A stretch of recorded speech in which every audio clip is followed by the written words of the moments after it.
Today,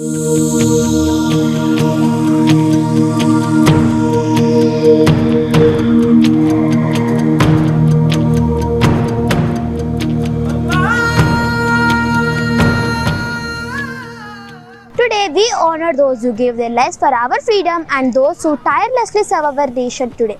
Their bravery and dedication inspire future generations, reminding us the value of sacrifice and perseverance. Independence Day is not just a commemoration of freedom from colonial rule. It is a tribute to the sacrifices of countless martyrs who laid down their lives for India's sovereignty. On August 15, 1947, India emerged as a free nation after years of colonial rule.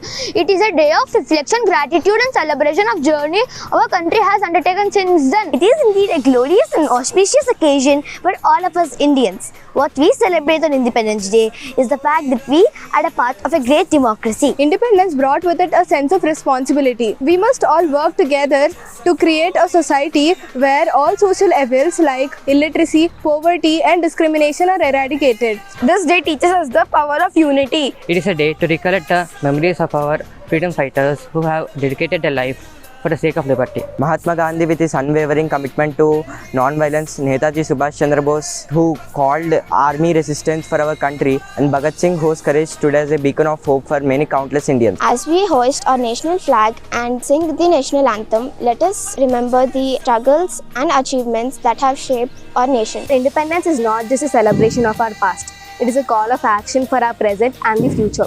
As young citizens of India, it is our duty to carry forward the ideas of unity, diversity and democracy. I wish you all a very happy Independence Day. Happy Independence Day. Happy Independence Day. Happy Independence Day. Happy Independence Day. Happy Independence Day. Happy Independence Day. Happy Independence Day. Happy Independence Day. Happy Independence Day. Happy Independence Day. Happy Independence Day to all of you. Vande Mataram.